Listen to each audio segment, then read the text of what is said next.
Can I? Yeah, there's tension. That's absolutely right. The tension is what are they doing? People look you right in the eye and say, "Oh yeah, no problem." It's just not the case. To what extent do you in-house on the complying with the old legal maxim, there's no such thing as a gruntled former employee? If somebody goes out the door and you think, my gracious, this person is trouble waiting to happen, do you grab his or her computer? Do you preserve that data until an appropriate statute is run? What do you do prophylactically?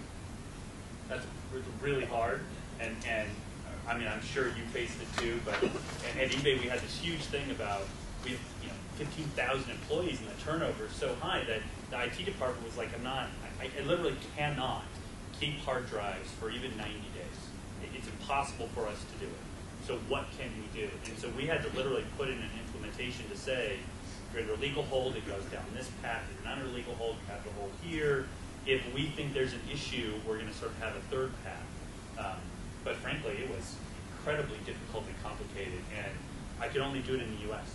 I still couldn't make every single other country, every office do it, because it's basically every IT person came back and said, this is unworkable. And 90 days didn't work, 60 days didn't work, it went down all the way down to 30 days. Yeah. One of the recommendations long has been to preserve broadly, collect more narrowly, review even less from there. But that recommendation now has companies around the world, really, sitting on enormous stockpiles of data that they have preserved. What strategies are there to avoid that broader preservation? Because the more you're collecting, the greater your cost, the greater your risk that you're going to fail to go into something that you've now held on to and get yourself in trouble that way. So what can be done about that? That's a tough one. I mean, it's there's no point in asking the easy question. Yeah, no. Why are you asking them though? Asking questions. No, I mean that's tough. I think to me that's almost the toughest problem. Is how do you limit the amount of data? And I think that was first. You have retention policies. I don't even or purge policies. I don't even think they always work. You know, it's email. You have a purge policy. Someone that saves it to a PST and a PST. So I think it's, at the end of the day, it's a little bit of a risk assessment. Do you collect broadly and end up with this over-collection problem, or do you somehow cull it early, not collect it all, have less of a collection problem, but might have more of a destruction problem down the road? And I don't know if I don't have an easy answer to that. Yeah, I don't have an easy answer either. I always tell people at PG&E, I do a little bit of speaking around the company, and I always encourage them to comply with the document retention policies. And everybody, to a person, says, "I didn't know we had one." And I always say that document destruction is priority Z, and most of us never get beyond A or B in any week or month or year. And what I fear, and it's been a problem for us, not horrible and not all the time, but we have all this information, and it was saved for this lawsuit. And then a year later, there's another matter, and we say, uh-oh, we have all that stuff from over here. It's more like 3 years later. We have all that stuff from over here. That's the problem. That's where the tension is. And, I don't know what the answer is. You just kind of figure it out based upon the facts of the case, your exposure, and, the totality. I was consulting with a client recently and trying to get my arms around what their litigation profile was, and I said, well, in terms of your C-level executives, what percentage of your polls do you feel are your C-level executives being involved? And they said, 80% of the time. And I said, well, why don't you put them on constant hold, and then just bring down to date when you've reviewed it for attorney-client privilege and the like, so that you really narrow down the amount of collection that you have to do for those people.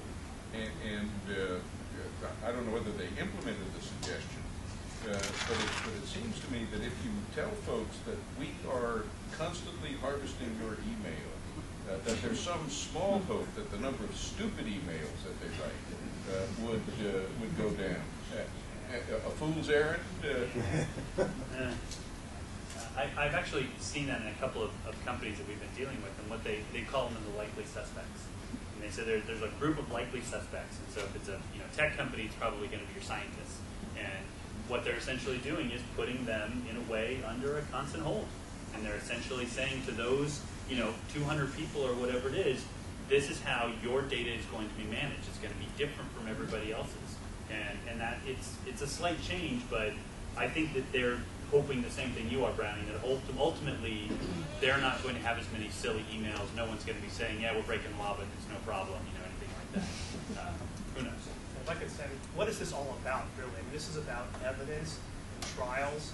So when you really boil it down, it's very interesting to see what actually happens with electronic discovery when you get to trials. I mean, it's not hundreds of millions of records that come into court, and you're dealing with a jury usually. And you can have a company that does have millions of emails flying around on practically a daily basis, and yet it's just a couple that go up on the screen in front of the jury that might have been off color, might suggest something that wasn't really intended. Somebody wrote it in a heartbeat, and it could swing the balance. By the same token, spoliation has become such a flavor of the month. I had this 2-month jury trial, and the opposing counsel on the other side had this ability of looking at a witness on the stand and saying, so you don't have a record of that, do you?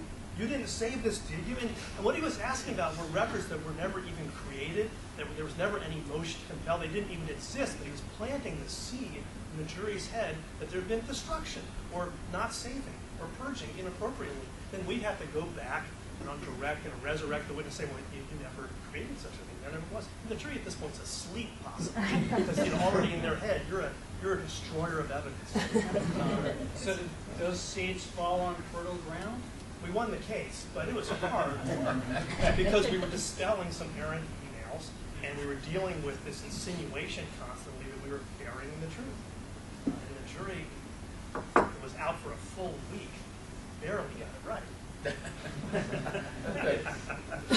Again, for the we've been talking primarily about emails, but now we've created new. I mean, the genie's really out of the bottle. We got instant messaging, we got cloud computing, we got new forms of things. We got third parties with our data. How are you corralling those monsters? So there's quite a few companies that we end up making software that archives files, emails, etc. And quite a few of the companies, especially in the financial world, they are under strict SEC regulations that every one of their communications have to be kept, every one. So for example, for Facebook, they literally have to disable Facebook's email and make it so that if you click on Facebook's email, it goes to their email client, because that's the only way that they can actually preserve that data. So that most companies that I've been seeing are basically locking down certain avenues so that people are not using them, or ostensibly not using them. I'm always fascinated, though.